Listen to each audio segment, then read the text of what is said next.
we were both on a coaching call. Got you. Yeah, totally. Love it. No worries. If he's on, he's on. If not, I'll just be talking with you. Story of our lives. That's right. Well, welcome back to another episode of Social Genius Podcast, and we're bringing a guest on this week. You might recognize him, especially if you were at SocialCon. This isn't the first time we've talked to Dylan, and he was live with us in LA. He happens to live in LA because he goes to USC and also happens to run a program that is called Reach, which is a social media like mastermind, and it runs across, I'm gonna let Dylan talk more about this here in a second, across a bunch of universities across the country. We're talking to many of you, and I've said this before. You might look at a Dylan and you say, okay, you're bringing on this college kid. What the hell relevance does this have to me and my business? Here I am, 50-something years old, running a business. This kid doesn't know anything about how to run a business or how to grow a brand on social media. And there's obviously a method to our madness here. And there's a reason why we stay very highly engaged with young influencers, because they are the predictors of what's coming in this world. And frankly, this kid right here has more experience well beyond his years. And so it's always fun when we get to chat and just kind of collaborate on some things. So Dylan, welcome back, my friend. Thank you. I appreciate you having me. I always love chatting with you, Jeff.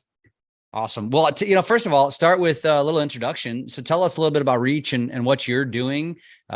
Just first with that, and then kind of what you got on the horizon in your world. Totally. Well, my name is Dylan. Like Jeff said, I'm an undergrad at USC, but beyond that, I'm also an entrepreneur as well as a content creator. I started social media back in 2016. I was getting bullied in middle school, and I use my following to show others that there's others who relate to them. So my message on social media has always been dream big, and I've always tried to inspire others to follow their dreams. On Musical.ly, I gained 30,000 followers in the first week. On social media, gained 100,000 followers in the first 6 months, started going on different social media tours, VidCon, all these big content creator conventions, started managing influencers as well. I managed a kid named Lil Huddy. He now has about 50 million followers. I was his first manager when I was 17 years old, and I've got him from 200K to 5 million followers in a year and a half. So I have experience as a content creator with 2.2 million followers to date. I have experience as a manager. I've also run a few companies myself, including Reach, which is the first and only college-focused social media influencer content creator club at any university. It was started at USC. We've now expanded that to 8 other universities. We're in UCLA, we're in LMU, Duke, Penn State, Indiana University, and a number of other universities. We're going to be in 25 by the end of next month. So we're constantly growing, and we really want to be this place for college-age content creators to be able to learn from each other, grow from each other, collaborate with each other, share skills, get brand deals, make money, really have the empire on social media that a lot of these creators have. Is that like is that something that's like sanctioned with the school that you can actually earn credit hours for doing, or no? No, I don't think you can earn credit hours for any like student organization. We run as a student organization, similar to like a fraternity or sorority. At our USC chapter, for example, we charge $75 per semester to every single one of our members. That's actually on the low side compared to any other student organization. The ski team at USC charges $400 to be a member of the ski team a semester, but we charge $75 for our members. It's a registered student organization, so it's a club.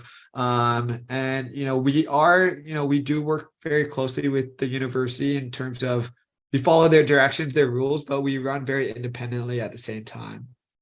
That's cool. What is it that somebody who joins the club is probably looking for besides looking past brand deals? Because brand deals is a very unique niche that I feel like almost is like, to make a living on brand deals is the equivalent of saying, I'm going to grow up and be a professional athlete, or I'm going to be a professional actor or actress. Right. Yeah. So beyond that, and by the way, correct me if you feel like I'm wrong when I say that. So the way that I see our club is we have 3 big buckets in the club. The first is a focus on community. So we do content days, collab days, photo shoots, workshops. just ways our club members can come together, learn from each other, collaborate with each other, and really grow, which is our mission of our club. Second big thing that we do, we understand that 30% of our members want to be more in the back end, right? The social media industry is so big. Not everyone's going to be a content creator, and a lot of people are going to be more in terms of maybe they're creator partnerships at different tech companies, or maybe they're in PR, influencer marketing, maybe they're a manager. So we help facilitate these members via guest speakers, focus groups, beta testing, headquarter tours, networking days. We also, of course, do the brand partnerships. We've done 6-figure deals with DoorDash, with Coca-Cola. We also help our club members get the tools, resources, programs that they can utilize to help them go as an influencer, as a content creator, as a brand, as an individual.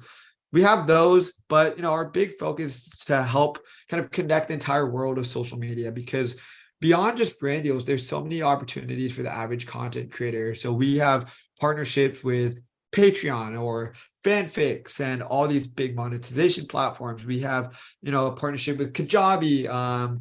We're working on different platforms and different resources that our members can really be able to monetize. And I think that's something that's super big, is that now as a content creator, there's so many opportunities to be able to get money beyond just the stereotypical paid media one-off brand deal.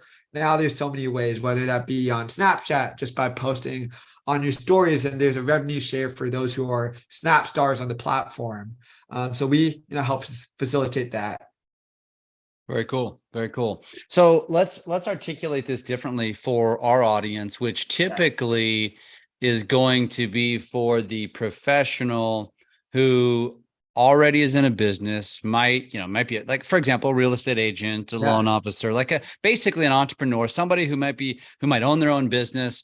Honestly, this applies to really any field. I've had teachers reach out to me saying that they want to improve their social media prowess. So, when we're talking about this sort of thing, because your level of discussing social media versus what I would consider our level are two different levels. Neither one's right or wrong. They're both right. Ultimately, it's just different, right? And so when you're talking to somebody in that realm, and it's really more about, okay, how do I increase my awareness to grow my brand, to attract more business? How do you guys, first of all, do you touch on this? I would consider this more niche branding, more niche marketing, right? It's not general. Look at me, I'm Jeff Pfitzer. You want to work with me because I get so many eyeballs on my content. I have so many followers, AKA I can sell your product, right? It's more of top of mind awareness. Don't forget about me when it comes time to buy X and use me. What I think is interesting, Jeff? There's over 39,000 content creators on TikTok with over 1 million followers. And I think with that being said, there's been an ever more incentive for content creators to figure out how they can diversify. And you just brought up niche influencers. And I think that's perfect, because as a content creator, and I was talking with Gigi Robinson, who also spoke at SocialCon, and she was actually a member of Reach before I was even a member in it. I was talking with her about value proposition, because in my opinion, that's the biggest thing when it comes to you as a creator and getting these opportunities, or figuring out what makes the most sense to you. When it comes to brand deals, you have to figure out, does this brand deal make the most sense to you? But I think everything kind of stems, do you understand the mission of your platform and the following that you're building? I think it's really important for creators to really be able to niche themselves in a way that, and I was talking yesterday, I was in a 3-hour drive with a micro influencer. She has 25K on TikTok, and she's a health creator. I was telling her, like, there's 1,000 creators who are also like her. Can you tell me what makes you different, or what makes you stand out to where someone would want to watch you over the 1,000 other health and wellness creators? Because that's the biggest thing, is that there's so many creators on social media now that if they really want to, they can literally search up your same niche and follow and find someone who's probably saying the same things that you are, or posting the same exact content you are. So I think that, value proposition is really, really important in a way that you need to figure out what makes you specifically different, what makes you stand out from anyone else, because if you can't figure that out, then why should people be watching you? Yeah. So does that mean, in your opinion, being somewhat controversial, being kind of the black sheep? Like, how would you describe that, or how would you articulate that as it relates to, any business owner? Yeah. I mean, there's 1,000 different ways that you can take being different and being unique on social media. Controversy obviously does sell, but it doesn't work for everyone. If someone wants to post family friendly content, controversy is not going to go well, and you're probably not going to get the most PG-13 brand deals. Controversy sells for individuals like Jake Paul, Logan Paul, Andrew Tate, Aiden Ross, who's on Twitch, Gideon on YouTube. Like these, Nelk even, these people can sell controversy because they have a demographic on their social media that eats into controversy and loves that type of content. But it's not going to be the best for everyone. If you're an industry executive, or maybe you're a real estate professional, then controversy honestly probably isn't the right move, right? You don't want to come across controversial, especially if it comes to politics or something of that capacity, because you're going to be losing leads, because people are going to be like, oh wait, I don't believe in what he's saying or the messages that he's saying, so I'm not going to associate with them. But there's so many other ways to really figure out what makes you different. There's a YouTuber who did like a penny in a day, Ryan Trahan, or a penny challenge. His name is Ryan Trahan. He did this challenge for charity, and it was such a unique idea that nobody's ever done before. And I think, figuring out cool, organic, original ideas or campaigns or stunts that can really get your name out there is really good. It doesn't have to be controversial. I think there's so many ways to figure out how you can be different without making you seem like a bad guy on the internet. Yeah, I guess getting outside of one's comfort zone too. I mean, what we tell people a lot is we all have this syndrome of looking at what other people in our industry are doing and just copycatting it without even, really assessing if it's working or assessing if it might work for you. I think we look at in each industry, you look at the top quote unquote performers as it relates to social media. And most of those people just either got lucky, they were the first ones to do it, but then we all just go and try to copycat it. And then everybody doesn't understand why it doesn't work. And I think, how would you address, kind of that mindset or that thought process? Yeah. I mean, there's obviously platforms like TikTok, which feed into following trends. It might be behooving you right now on TikTok to follow the Ice Spice trend or whatever trend you see on TikTok and follow the most trending sound. But where I really see people thriving, if you're going to follow a trend, is take that trend, make it different, and make it your own. Your niche might not be the same as Charli D'Amelio's niche. If she has a viral video, you can still take that idea and build it off of your own. I think on YouTube back in the day, there's like the DMing 100 celebrities trend that was going on.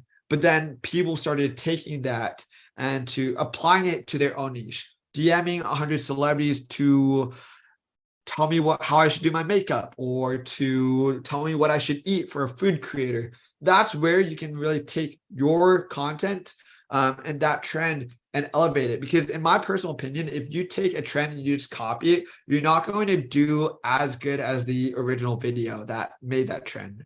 You're a copycat and it's not original. But if you take that concept or that idea, or you spend some time figuring out why that trend went viral, why people started liking that trend, and you create your own kind of trend or adaptation or evolution, that's where you can become successful. I think it's really about figuring out how you can evolve your own content and the content that you see online. There's still opportunities for original content on social media.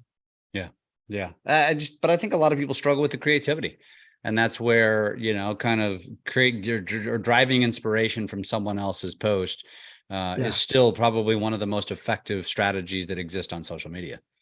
100%.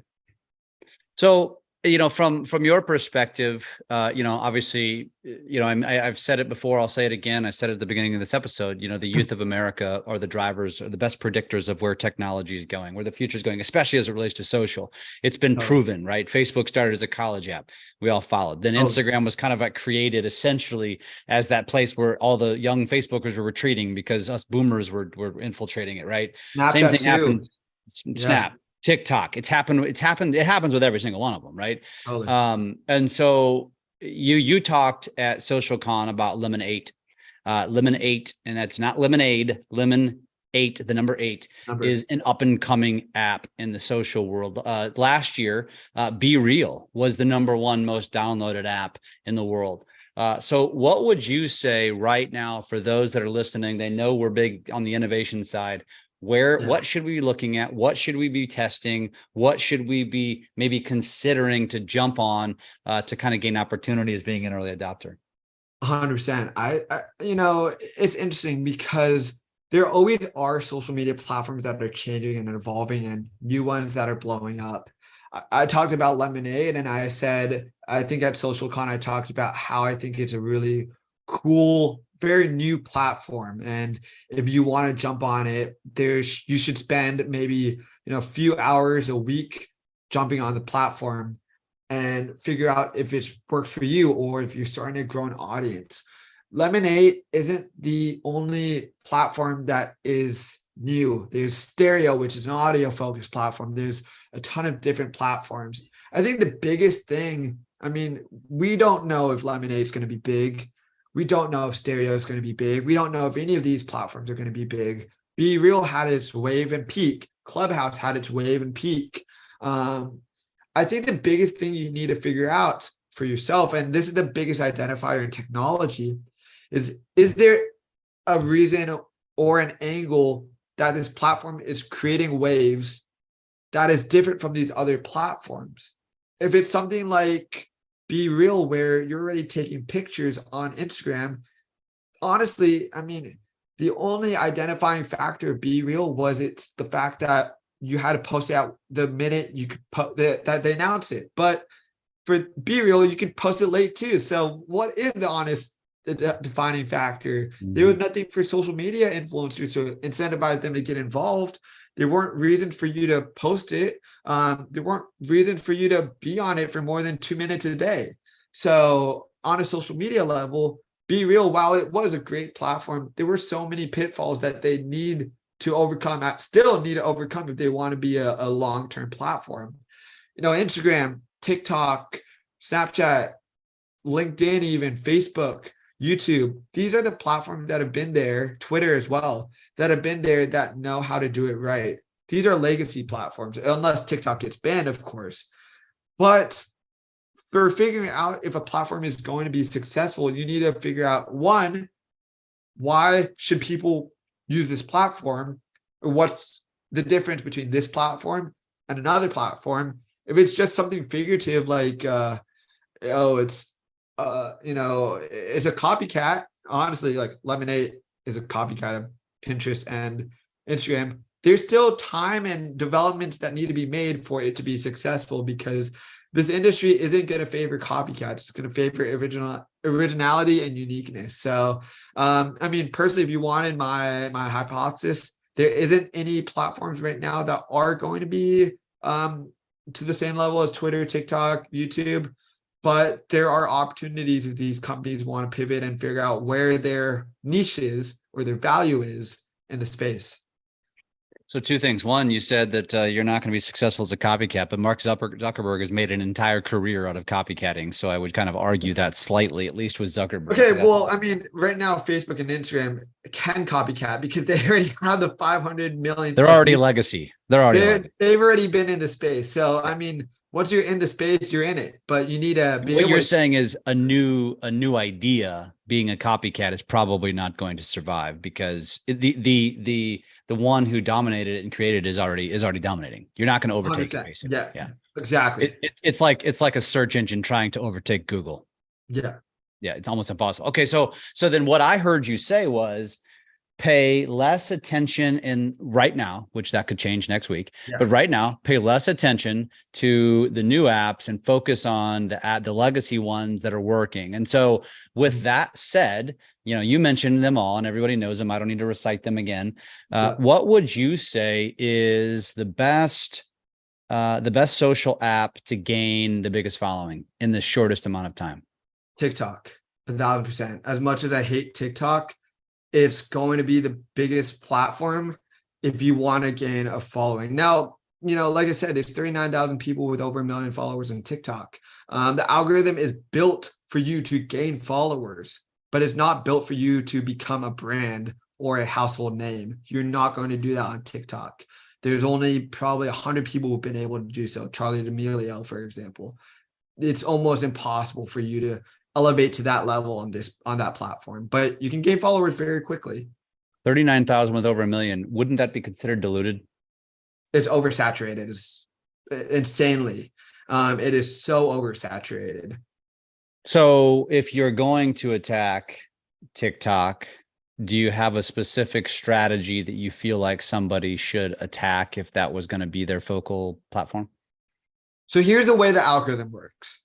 Everyone gets on the For You page by nature. The more engagement you get, the more likes, the more comments. You're going to be shown on more For You pages. If you post good quality 15-second videos with a 3-second hook, and an engaging 10 seconds in the middle and a conclusion or call to action to incentivize people to comment or like the post, then you're going to do well. That's just the nature of the platform. You're going to get followers. Now, the followers are legacy followers, or it's legacy metrics. It doesn't mean anything. In my personal opinion, like 1 million followers doesn't really mean anything on TikTok, and anyone can be able to get 1 million in 6 months if they really try to post every single day. I mean, there's a model, like I said, first 1 to 2 seconds, 3 seconds max should be that hook. What is going to get people to retain and want to watch the video for the entire time? 10 seconds should be the plot, the main points of the video. The last few seconds should be the call to action. Like, that is how you post a good TikTok. But yeah, no, the algorithm is designed for you to get followers, for you to get likes. It is almost impossible for you to post a TikTok with 0 followers and not get any likes. One of my friends did wanted to see if this was true in the conversion. He posted a TikTok with 0 followers, and I think the video got 12,000 views on the first post. So you are guaranteed with 0 followers to get likes, even if it's just a few. But it still beats how many followers you have. 100%. Yep. Interesting. Got it. Okay, cool. So then what would you say is the best platform for engagement and connecting with an audience, having conversations, building relationships? Okay, so 2 different avenues. I'm going to take that question to 2 different platforms. YouTube is the best platform for you to build a brand and to build a following, and for people to really want to watch you, because YouTube is long form platform. You're going to be watching people for 10 minutes or 20 minutes. So you really are able to connect with them a little bit more, and you really have that story. I think YouTube is really good because it's all about storytelling, and that's kind of where people want to watch those videos. YouTube does, it's the oldest platform out there, and they do very, very well in terms of that. And they've been able to maintain its longevity. So YouTube is the platform for you to build that following, build those relationships, and have a platform long-term, especially if TikTok is going to be banned. In terms of building connections and relationships on a business side, LinkedIn is the most underrated platform for people to have a following and to get opportunities. LinkedIn is the only platform where you can be able to reach out to an industry executive, know that they are legit, and they will probably respond to you likeliness. Not that many people are posting content on LinkedIn, so there are so many opportunities for people to post and to gain a following on the platform. So YouTube on a creator side, LinkedIn on a business side. What about on the consumer side? Just connecting with an audience and creating conversations. YouTube. Okay. YouTube's the best place. Even if you're not good, because the only thing with YouTube is it's long form video. And so for a novice to create long form engaging video, that is going to be next to impossible. You know, I personally hate making YouTube videos because it takes so long to edit and to come up with the production, etc. You hear all these stories about YouTubers like Mr. Beast who spend years and years just making videos in their dorm or their apartment, low quality video camera, low quality storyline. But I think the point of it, if you want to be a content creator, you need to be making content. You cannot call yourself a content creator if you don't make content. You can't call yourself a singer if you haven't released a song. Mm-hmm. So I think, you know, with all these resources out there, all these tools, iMovie is free. Everyone probably has a phone. The phone camera is so good that you can make a YouTube video by turning it horizontally and just filming. You could put it on a tripod and have it film for you. You could have the dumbest skits and just start putting out ideas out there. Social media is meant to be creative. If you don't think you're creative, hire someone who is creative to be on your team. That's how you're going to be successful. Even TikTok, you can't call yourself a TikToker if your videos aren't good or you're not posting good quality content, because why are people going to watch your videos? Yeah. Best platform to build a community.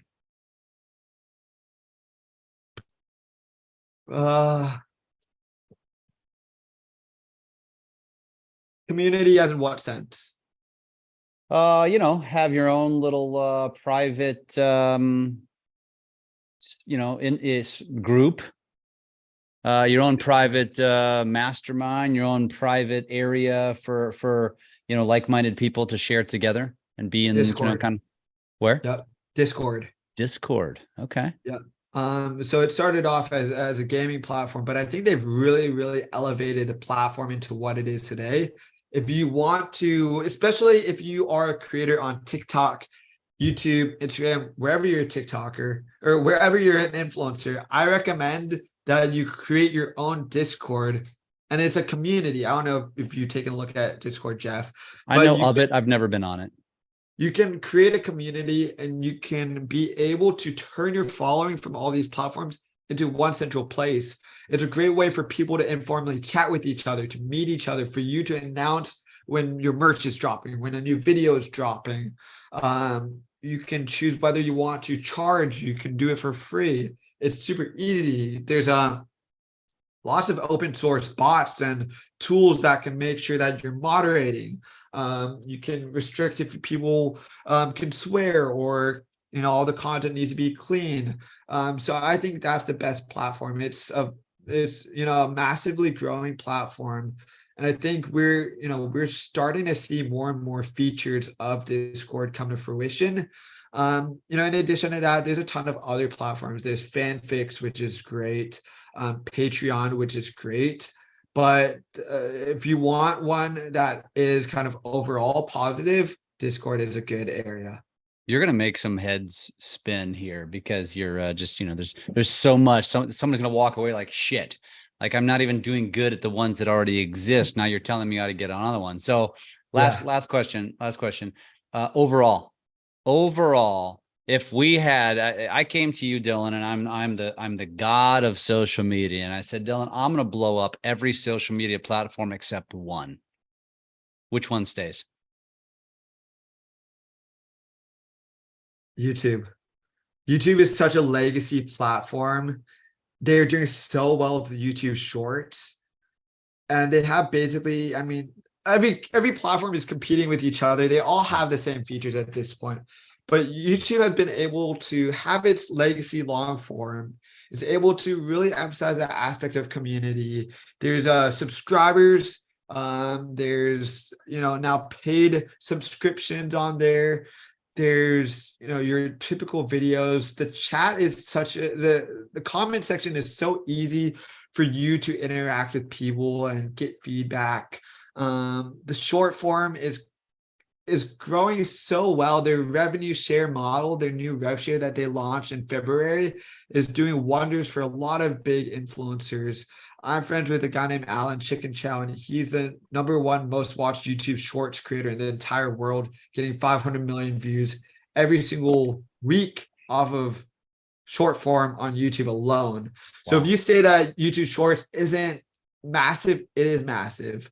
So I mean, there's a long form, there's a short form, there's the community, there's the legacy. YouTube, in my personal opinion, is the only platform right now where you can actually build a brand. You can't build a brand on TikTok. Snapchat's great, but you have to be verified, and the average person isn't verified. There's only 5,000 people verified on Snapchat. Yeah, YouTube all the way. In all these conversations, all these questions, you minimally mentioned Facebook or Instagram. Why? Facebook has a very older skewed demographic. Facebook is the best in terms of you make the most amount of money just for posting Facebook posts. And if it goes well on the Reels program, which I think is invite only, you get paid the best. But I mean, no college student is on Facebook. No 13 to 18-year-old is on Facebook. No Gen Z is using that platform. And I think that shows where this direction with Facebook is going, is that it is older skewed. There's a lot of features on Facebook that have been so unsuccessful. Facebook gaming, Facebook Live, Facebook Marketplace isn't the best. So we see it time and time again where they try to implement features, but it just doesn't have the turnout that people and the response that people want. So Facebook, dead set no. If you're on Facebook, my personal opinion, it's great if you have an older demographic and maybe you're trying to get leads for real estate, but it's not good if you're trying to tap into the next generation. Instagram is a platform where it does everything well, but it doesn't do everything best, if that makes sense. It's really good for having a following. It's a vetted platform. You can build a decent brand on Instagram, but every element of Instagram, another platform is doing better. It's Reels, right? Instagram Reels. TikTok is way better at long form video on the feed. YouTube is doing better at. I mean, Instagram, the only thing that it's good at is like the photos, because there really isn't any other platforms that are doing photo feed posts. But that's about it. I mean, if you really wanted to upload photos, people are uploading photos on TikTok as a slideshow now. So, I mean, Instagram is good, but it's not great, Yeah, it's pretty accurate. It's interesting. I'm asking all these questions, obviously, because I just want your unbiased responses. And for our audience who listens to the show, they know Tristan and I very well. They know our responses, and ours would be wildly different. And I think that is what is your top platform? Depends on for what. Like it's, overall. I'd probably agree with you on YouTube just because of the monetization. But it's also one of the hardest ones to actually, create for, because you have to have skill. It's not just press play, and you could, but you're not going to go anywhere. Like you said, it's the most time consuming because it's got to be long form. You're going to have an enormous amount of jump cuts, and you're going to have all kinds of different edits to gain attention. You're going to have to be eloquent. You're going to have to be able to hold an audience. You're going to have a topic, and it's just tough. But YouTube is, it's giant, and they've got it figured out. I agree with you on TikTok. From a following perspective, I also tell people that TikTok's the best platform for like sharpening your knife, because I say if you can become a good creator on TikTok, you'll automatically be a good creator on Instagram and Facebook then, because you're going to start creating better content than most of the creators on Instagram or Facebook, because they tend to be a little bit older school, right? And so you're probably going to gain more eyeballs as a result of that. Here's the thing, though, when it comes to TikTok, yes, you will become a better creator on Instagram and Facebook, but you posting on TikTok, the conversion or ROI, if you're a small business, is not there. In my personal opinion, if you're posting on TikTok now, you should be posting that same exact content on another platform, Instagram Reels or YouTube Shorts or Snapchat even. Snapchat is all of them going exponentially and it's growing so much bigger. They had the Snap Partner Summit last Wednesday, and there's so many big announcements when it comes to Snapchat. But TikTok, you're wasting your time to use TikTok because you can't build your brand. It's great to get resources. CapCut is great. It's great to edit. It's so easy to use. It's so easy to consume. But I mean, Jeff, do you remember the last 5 videos that you watched on TikTok? Probably not, right? Well, actually, TikTok is to me, and I hear people say this all the time, I don't scroll TikTok because I'll spend too much time there.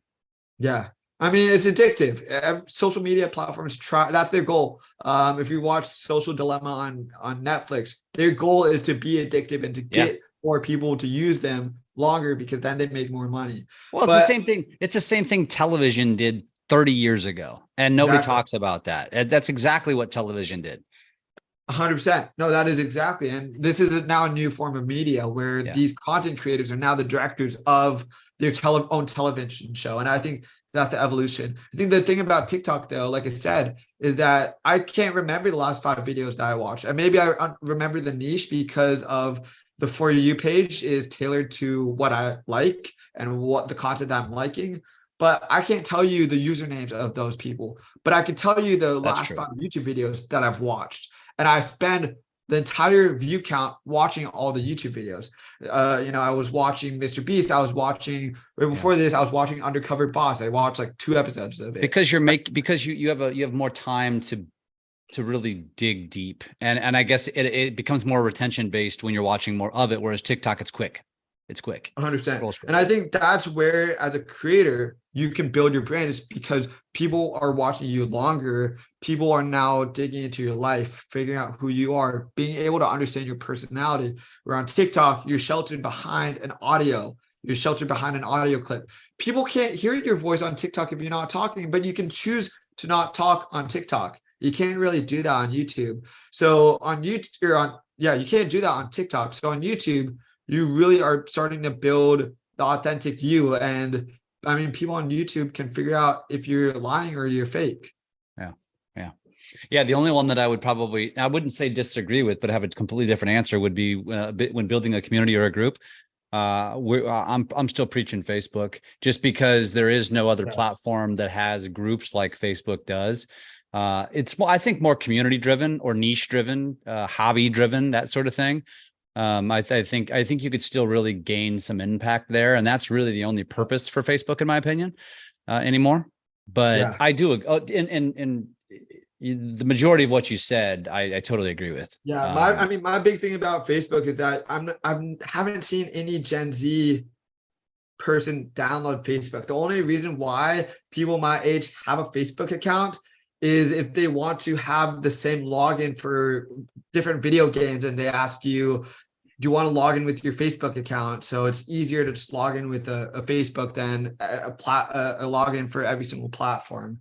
That's the only big thing. I mean, I haven't seen anyone use Facebook here at USC, and I don't think anyone has used Facebook. I couldn't go up to my business school and say, show me on your phone if you have Facebook, but I can say that for Instagram. I could say that with TikTok, could say that with Snapchat. I could say that guaranteed with LinkedIn. Every business kid has LinkedIn. So that's the downfall for Facebook, is it's skewed older. I love it, man. Dude, this has been a good conversation. It's fun. It's fun because it shows that the difference in generation. But it's important. And I think that's the piece that especially our generation, the older generations, need to understand, because they are the ones who are really trying to learn.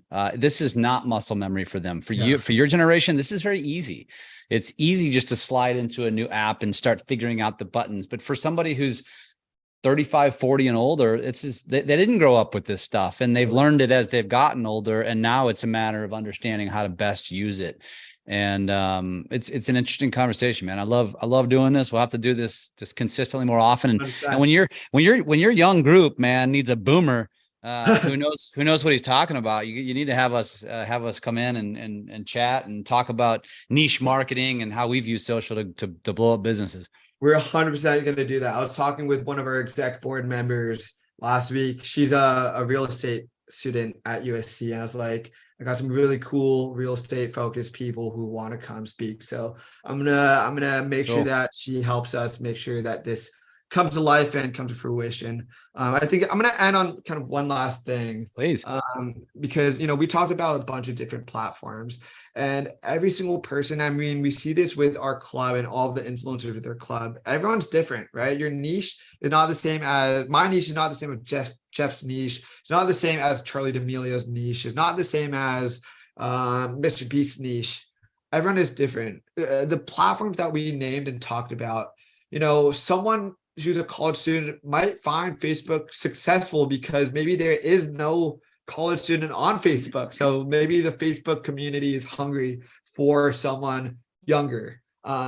So, with that being said, I think overall it's all about posting. If you're not posting, then you're not doing it right. Whether you be posting on Instagram, whether you be posting on Lemonade or Facebook or Twitter, you just need to post the right content. Each platform is different and the algorithms are different.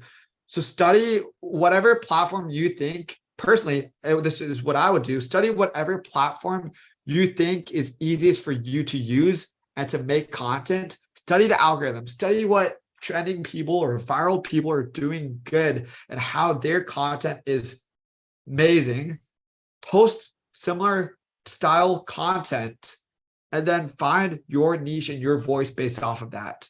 It's so simple. You can do that for any platform. But if you aren't posting, then you can't call yourself a creator. Yeah. So it's all about posting whatever platform. Just get your content out there in some capacity.